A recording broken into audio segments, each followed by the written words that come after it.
If there's one thing you learned as a journalist, what would that be, looking back at your whole span of your career?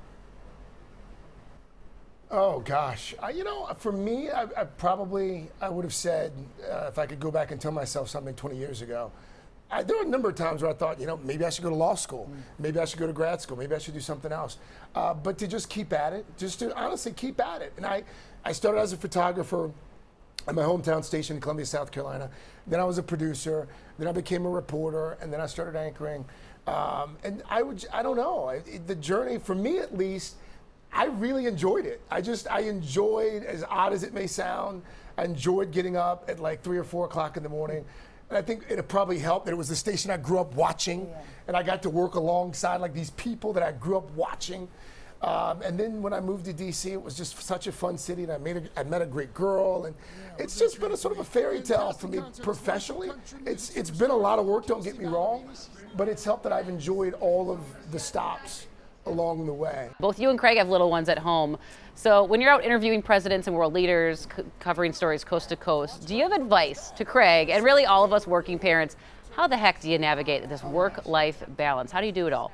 Oh my gosh, I have no idea, and I definitely don't. I have no advice because I don't know. I'm just like kind of slogging along like everyone. But I think one thing I figured out is like, there are seasons of life, and sometimes you feel like you're just doing work is demanding so much of you. Yes. In that moment, if you're prepping for a big interview or something's coming up on the show, like you're out of whack. Like that's a season of life where you're all work, and then there are times when you can downshift a little bit, and it's like the season is like the time to be home and to do be with your kids as much as possible. And so the good thing about this show, I think, and Craig's been on the show for 7 years, so he knows the rhythms of it. There are times when it's crazy town with the hours, but there are also, the beauty of it is that we do get to see our families all the time. I mean, I had both.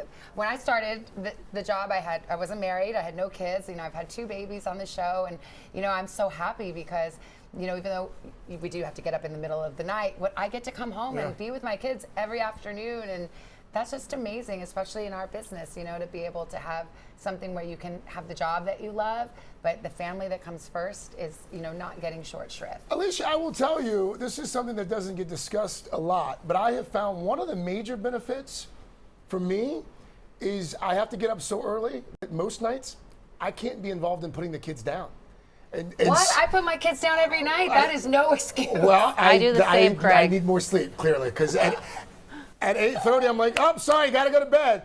And then I go And out. that works? Sometimes. I've never tried that. But then sometimes they'll come in at like 9. They're like, Dad, I thought you said you had to sleep. Why is the game on? Oh, yeah. But no, I'm prepping for work. I'm preparing for the interview tomorrow. I try every night. I'm like, y'all, you may want to stay up now that you're 10 and 8 and read a book in your bed, but I have to go to sleep. Yeah. But they still come down and.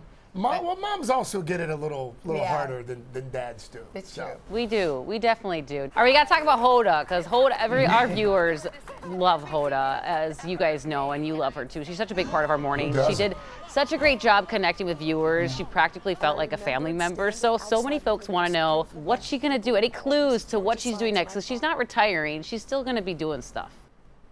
No. Oh yeah, no, Hoda has a real vision, and it's really beautiful, and I'm so proud of her. It's like it hurts to lose her. We love her so much.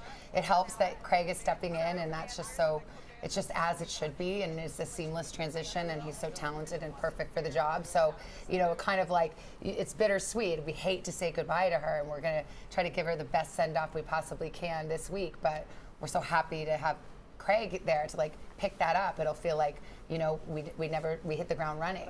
But I think Hoda, we don't want to get ahead of what she's doing, and we only know a little bit about it, but she said that she has really found an interest in this wellness space.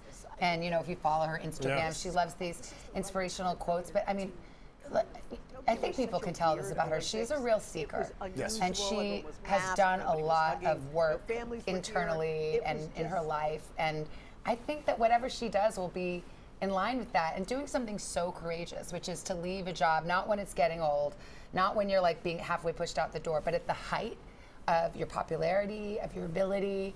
That takes a lot of guts to step into that great unknown. Especially in this business. Yeah, so I think she has a vision for herself, and I bet on Hoda. But Alicia, to be clear, you'll still see her periodically here too. Like good. she's not disappearing. Like no, She's staying in the family. Yeah, she'll do that. stories. I think we'll see her. I feel like she'll come back for the Olympics. It's not like we're like, bye, well, whatever happened.